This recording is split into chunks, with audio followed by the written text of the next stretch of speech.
Welcome back दोस्तों। आज हम इस वीडियो में बात करेंगे कि जो वीएलई या आधार ऑपरेटर या सीएससी यूसीएल आधार ऑपरेटर, ये सभी जो आधार का कार्य करते हैं वो पिछले कुछ समय से आधार का री एग्जाम देने का प्रयास कर रहे हैं, पर वो किसी कारण की वजह से आधार का एग्जाम नहीं दे पा रहे हैं। कारण उनका क्या है कि उनका यूजर लॉगिन नहीं कर हो पा रहा है। अगर वो न्यू रजिस्ट्रेशन करते हैं तो नया रजिस्ट्रेशन भी उनका नहीं हो पा रहा है। तो उसी का समाधान लेकर के मैंने पिछली वीडियो में बताया था कि सीएससी द्वारा एक लिंक या गूगल फॉर्म जारी किया गया, आप उसे फिल करके भी अपनी समस्या का समाधान कर सकते हैं। तो उसी गूगल फॉर्म से जुड़ा ये वीडियो है, तो चलिए मैं आपको स्क्रीन पर दिखा देता हूं कि आप री एग्जाम आसानी से कर पाएंगे।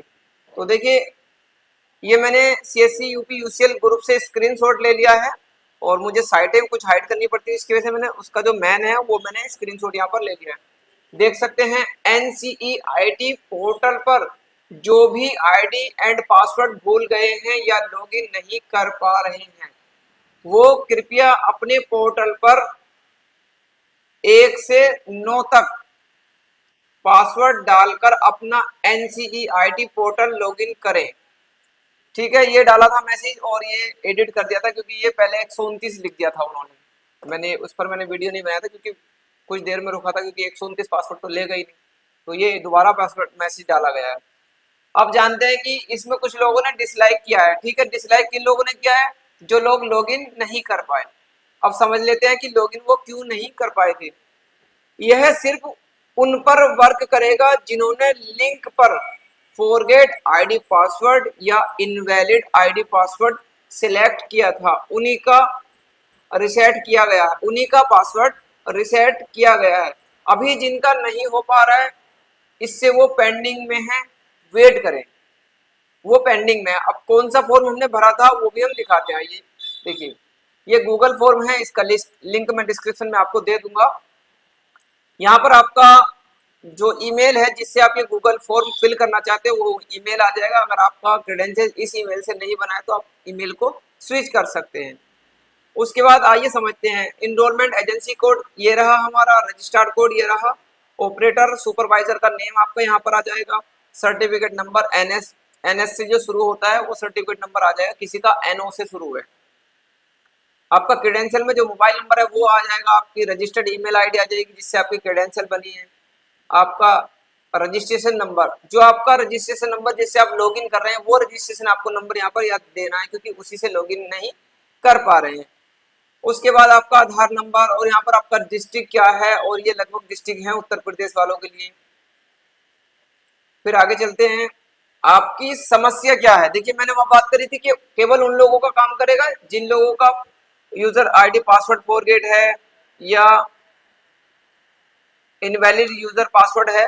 तो यहाँ पर देख लेते हैं, अब हमने भी यही सिलेक्ट किया था, हमारे में दिक्कत आ रही थी वो चेंज कर दिया। हाँ, हमारे वहाँ it is same there mismatch between to enter the details, ये दिक्कत हमारे में आ रही थी, हमें री एग्जाम करना पड़ा। हमने नए तरीके से जाकर के री एग्जाम किया है, हमारा हो गया। क्योंकि मेरा जो मोबाइल नंबर है ना वो पुराना रजिस्ट्रेशन 2018 में अलग था और इस समय जो है वो अलग है। तो अब हम चलते हैं मैसेज पर, उसमें क्या लिखा है, जिन्होंने फॉरगेट आईडी पासवर्ड या इनवैलिड आईडी पासवर्ड सिलेक्ट किया था उन लोग, वही लोग यहाँ पर लॉगिन कर पा रहे हैं। देखिए, जिन्होंने ये ऑप्शन का सिलेक्शन किया था केवल वही लोग लॉगिन कर पा रहे हैं। अभी चलते हैं सेकंड मैसेज पर, जो कि ये रहा स्क्रीन पर, मैं यहाँ पर जूम कर लेता हूँ, टुडे आज का मैसेज है।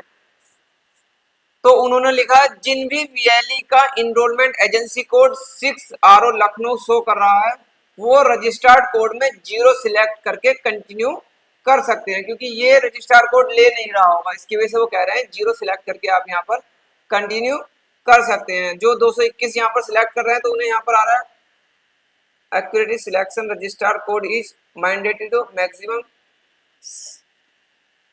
6 सक्सेसफुल अटेम्प्ट। अच्छा, तो यहाँ पर उन्हें 0 सिलेक्ट करना है। फोटो ये विलर है, साफ नहीं दिख पा रहा है, तो उन लोगों के यहाँ पर 0 सिलेक्ट करके और अपना एग्जाम को कंटिन्यू कर लेना है। अब एक कमेंट्स मुझे आया था कि भाई मेरी लैंग्वेज सिलेक्शन मुझसे गलत हो गई है, अब मुझे क्या करना चाहिए। देखिए, जब आप एग्जाम देते हैं तो वहां पर भी आपको लैंग्वेज सिलेक्ट, सबसे पहले आपका जो है यूजर आईडी जिससे आपने रजिस्ट्रेशन किया वो आईडी टाइप करना होता है, फिर आपका फोटो आ जाएगा, उसे सिलेक्ट करना है, फिर आपका लैंग्वेज आएगा, किस भाषा में आप पेपर देना चाहते हैं, एग्जाम देना चाहते हैं, वहाँ सिलेक्ट कर सकते हैं। तो इस तरीके से जिनका री एग्जाम में प्रॉब्लम आ रही है वो ऐसे सॉल्व कर सकते हैं। गूगल फॉर्म अपना फिल कर दे, जैसे कि मैंने वीडियो में बताया, मैं लिंक आपको डिस्क्रिप्शन में दे दूंगा। अगर इस वीडियो संबंधी आपकी कोई क्वेरी है तो आप हमारे चैनल पर कमेंट्स करें। वीडियो अच्छा लगा तो वीडियो को लाइक करें, चैनल पर नए हैं तो चैनल को सब्सक्राइब करें। ऐसे ही मिलते किसी नेक्स्ट वीडियो में किसी नई जानकारी के साथ, तब तक के लिए जय हिंद।